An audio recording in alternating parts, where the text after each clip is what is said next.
Okay, this will be a long video, but we're in times of you need more information than a soundbite. And listen, if you think I'm talking shit, just scroll past. If you want to find out whether you think I know what I'm talking about, just head to my podcast. I've been able to predict a hell of a lot simply by knowing history. Why do I keep shouting that time is running out? Time is running out. People keep saying, oh, time isn't running out. Yes, it is. What you don't understand is that authoritarianism relies on normalising the abnormal behaviour. Now, the first Donald Trump administration served to normalise a whole heap of shit. So now everyone's going, oh, look at the corruption. No, all the corruption happened last time. You just did fuck all about it. And he now knows he can get away with it. And that's the way authoritarians work. I keep saying this. That's why you have to pay attention to the poem. The poem is the key. The poem is the blueprint. First they came for the socialists. I did not speak up because I was not a socialist. Then they came for the trade unionists. I did not speak up because I was not a trade unionist. Then they came for the Jews.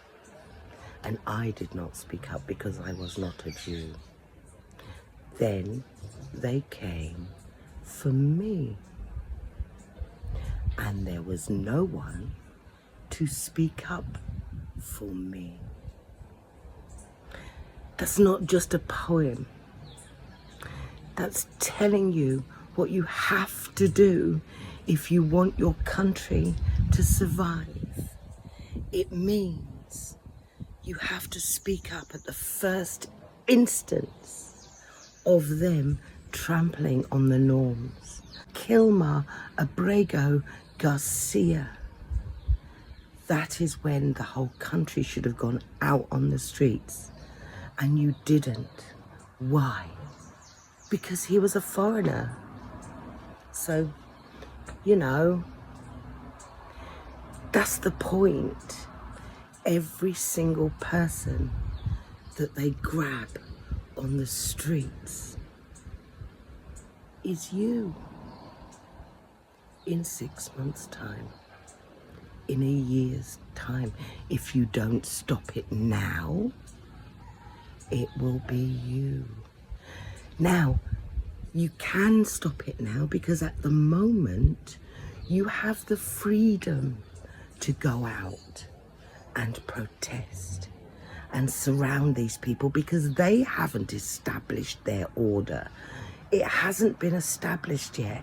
It only becomes established when people stand around and let them get on with it.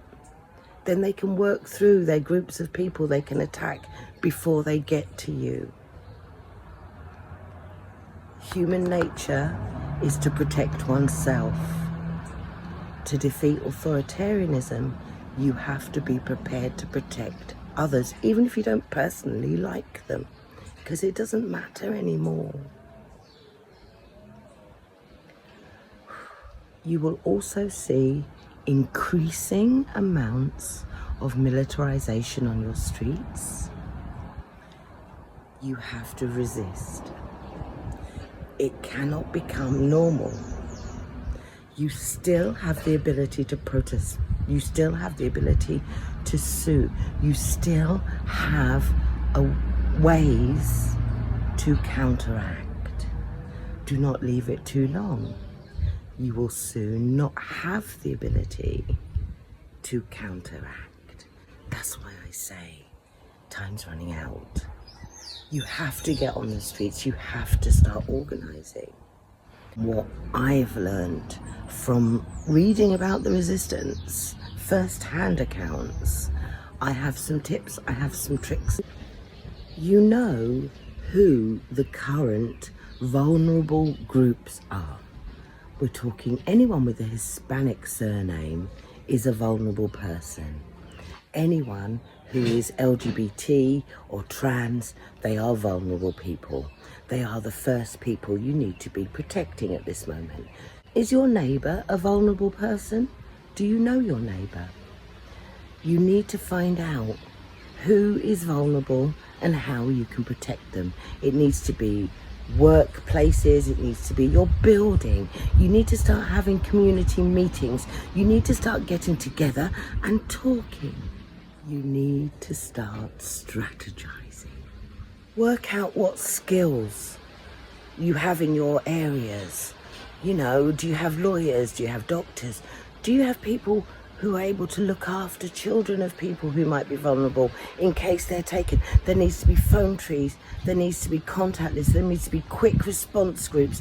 This needs to be properly organised. We need to start becoming a community that cares for each other and protects each other, because you're protecting yourself. I don't know how many times I can say this. You have to become a community who cares for each other, and that is the only way you protect yourself. Good luck.